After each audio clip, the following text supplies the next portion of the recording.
बनाना रोटी। गुरुग्राम में शिवम और श्रेष्ठा नाम की एक दंपति एक रोटी की दुकान चलाते हुए गुजारा कर रहे थे। उसी गांव में मुन्ना नाम का एक चालबाज अपने पास काम कर रहे कारीगरों को सस्ते रोटी खिलाने का प्लान कर रहा था।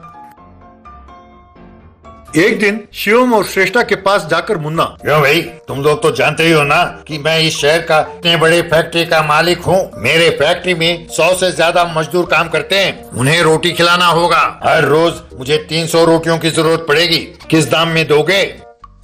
2 रोटी के 10 रुपए के हिसाब से लेंगे सर, यानी 3 रोटी के 15 रुपए के हिसाब से दीजिए सर। अरे नहीं भाई, हर रोज ऑर्डर देंगे, इसीलिए 3 रोटी 5 रुपए में दो। नहीं होगा सर, बहुत खर्चा होता है। हमसे नहीं होगा सर, आप कोई और दुकान ढूंढ लीजिए। वैसे आप इतने सस्ते में कैसे मांग सकते हैं सर? ये बात ठीक नहीं है सर। हम जानते हैं कि आप कंजूस हैं, पर इतना घटिया कंजूसी ये हमने नहीं सोचा था। हे शिवम, जरा सोच समझ के बात करो। मैं बैडमैन हूँ। अगर मेरा दिमाग घूम गया, ना तुम रहोगे ना तुम्हारी ये दुकान। कहकर धमकाकर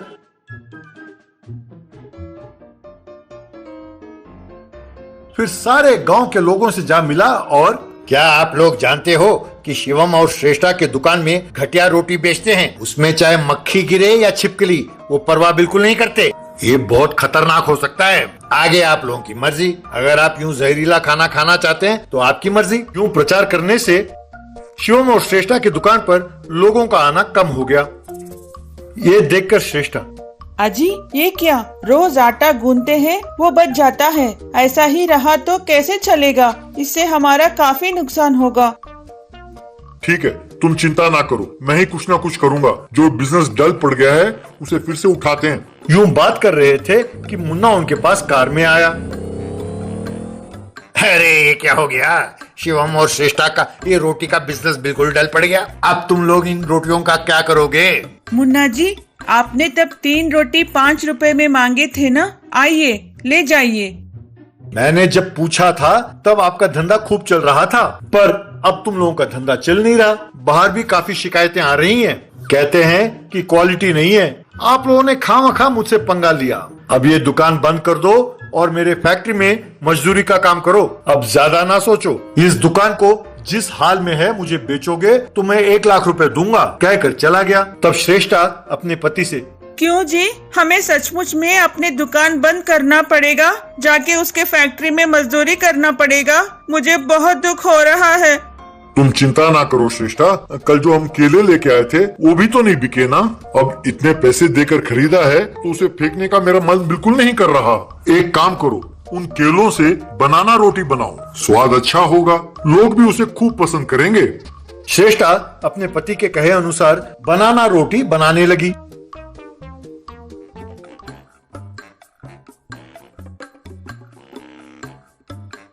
स्वाद बढ़िया होने के कारण वो खूब बिकने लगे। अजी, लोगों को हमारा बनाना रोटी खूब पसंद आया। हम अपनी दुकान को बढ़ाते हैं तो हमारी बिजनेस भी बढ़ेगी। यूं सोचकर वो अपने बिजनेस को फ्रेंचाइजी मॉडल में देने लगे। इस तरह बहुत जल्द ही उन्होंने खूब पैसे कमाए और एक बड़ी गाड़ी भी खरीदी। उस कार में मुन्ना के पास जाकर शिवम, क्यों मुन्ना जी, आपका फैक्ट्री कैसा है? लोग चर्चा कर रहे थे कि आप बहुत जल्द इसे बंद करने वाले हैं। सुना है कि कोई इसे खरीदने आगे नहीं आ रहा। अगर आपको एतराज ना हो तो ये फैक्ट्री मैं ही खरीद लेता हूँ, वो भी सिंगल पेमेंट में। बोलिए, चेक कितने का काटूं? अरे सॉरी शिवम भाई, बस लालच में आकर पता नहीं क्या क्या कह बैठा आपके बारे में। मुझे माफ करें। आपका धंधा खराब करने के लिए मैं ही आपके बारे में अनशन बोलता रहता था। मुझे माफ करें। तब शिवम को उस पर तरस आया और उसे छोड़ दिया। Online salon barber. एक बड़े सिटी में एक बार्बर शॉप हुआ करता था। उसमें एक मोटा सा आदमी हुआ करता था। वो वहाँ का बार्बर था। उसका नाम सिकंदर है, लेकिन वो खुद को सीजर सिकंदर बुलाता था। वो उस दुकान पर आने वाले लोगों की कटिंग करता था। उसके घर पर कांच के सामने कई प्रकार के विग हुआ करते थे। रोज किसी एक को चुनकर सर पर पहनता था।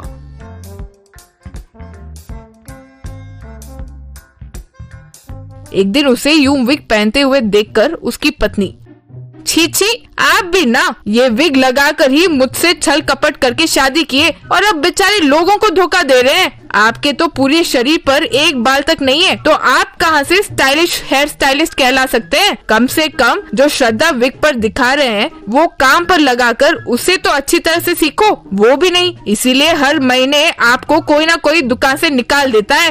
Cool down dear darling, cool down. आज के जमाने में काम से ज्यादा दिखावा चलता है, मैं वही मेंटेन कर रहा हूँ, ठीक है? उसकी दुकान पर एक दिन एक आदमी आया, स्टाइलिश विग पहना हुआ सिकंदर से। भाई सिकंदर आप ही है ना? आपके बारे में एक इंटरव्यू में देखा था, आप हर दिन एक एक बाल के स्टाइल बदलते हैं। मुझे भी एक बढ़िया हेयर स्टाइल कीजिए। आप जैसे ही मैं भी हर दिन एक नए हेयर स्टाइल में दिखने की आशा करता हूँ। आपको जो पसंद है वही कीजिए। Sure dear brother, sure. बैठिए, आप भी मेरी तरह हर एक दिन नए हेयर स्टाइल में दिखना चाहते हैं ना? बस वही है ना, बस समझ गया।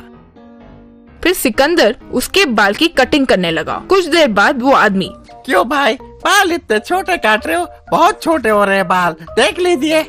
ब्रो कूल डाउन, पूरा जब हो जाएगा तब देखना, तब तक बीच पे डिस्टर्ब मत करो, ठीक है ना? इस तरह कटिंग करते करते आखिर में उसे टकला बना दिया। हे भगवान, ये क्या है? टकला क्यों कर दिया? मैंने क्या पूछा और तुमने क्या किया? सिकंदर अपना विग निकालकर उसे दिखाया और ऐसे विग मेरे पास बहुत हैं। हर दिन एक नया किस्म का पहनकर घूमता रहता हूँ। तुम भी मेरी तरह हर दिन यूं नया विग लगाकर घूमो, यही सोचकर सारे बाल निकाल दिए। कैसा लगा मेरा आइडिया? बस वो गुस्से में सिकंदर को खूब पीटा। एक दिन घर पर टीवी देख रहा सिकंदर, टीवी पर एंकर, वो भयंकर बीमारी किसी देश को नहीं छोड़ी और हमारे देश में भी आ घुसी है। उसी को मद्देनजर करते हुए 3 हफ्तों का लॉकडाउन की घोषणा की जाती है। कल से ऑफिस, दुकान, मॉल्स, हॉल्स सब बंद रखेंगे। लोग बाहर न आए, यूं पुलिस वाले कहते हुए धमका रहे हैं। वो सुनकर सिकंदर, बाप रे, ये सिर्फ 3 हफ्ते नहीं और बढ़ाने वाले हैं लगता है। अब से ऑनलाइन कटिंग कैसे करवाए ये कहते हुए पैसे कमाने होंगे। मेरे पास कौन सा आइडिया की कमी है? सोचा। फिर लैपटॉप पर अपना ऑनलाइन पोर्टल तैयार किया। फिर कोई ज्वाइन करेगा ये आशा करने लगा। तभी एक आदमी ऑनलाइन आया। हेलो सिकंदर जी, मेरा नाम हेमंत है। मुझे घर पर शेविंग करने की आदत नहीं है और मुझे आता भी नहीं है। मुझे कटिंग शेविंग कैसे करते हैं दिखाएंगे? पैसे मैंने ऑलरेडी आपको ट्रांसफर कर दिए हैं, देख लीजिए। हाँ, पैसे आ गए हैं जी, थैंक्स जी। पहले तो मैं आपको शेविंग कैसे करना है दिखाता हूँ। पहले अच्छे से शेविंग क्रीम को दाढ़ी पर लगाना होगा। अयो, मेरे पास तो नहीं है जी, अभी तो कहा कि घर पर करने की आदत नहीं है। कूल डाउन, आप मत घबराइए जी। आपके घर पर कोई साबुन तो होगा ना? कुछ नहीं तो बर्तन धोने वाला साबुन। अगर वो भी नहीं है तो कुछ गेहूं के आटे को पानी में मिलाकर वो लगा लीजिए। फिर रेजर से, अगर वो भी नहीं है तो सब्जी काटने वाले चाकू से स्मूथ शेविंग कर लीजिए। फिर वो मुंह पर साबुन लगाकर चाकू से शेविंग किया और हाय राम, लग गई, कट हो गया, यूं चिल्लाने लगा। कूल डाउन, शेविंग करने के बाद ये सब मामूली बात है, डोंट वरी। अब शेविंग हो गया ना, अब कटिंग कैसे करना है सिखाता हूँ। बहुत आसान है जी। आपके घर पर कुल्हाड़ी या फिर बगीचे में काटने वाले बड़ी कैंची है तो लीजिए।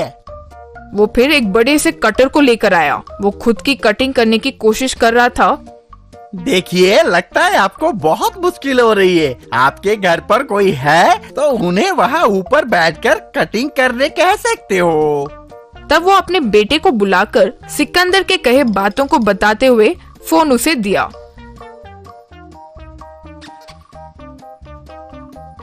वो फोन में देखते हुए कटिंग करने लगा। Very good my boy, very good. वहाँ कट करो और कट करो, अच्छे से कट करो, यूं कहने लगा। वो इस तरह जब कटिंग कर रहा था, हाँ, और यूं एनकरेज करने लगा। आखिरकार वो अपने पिता को टकला बना दिया।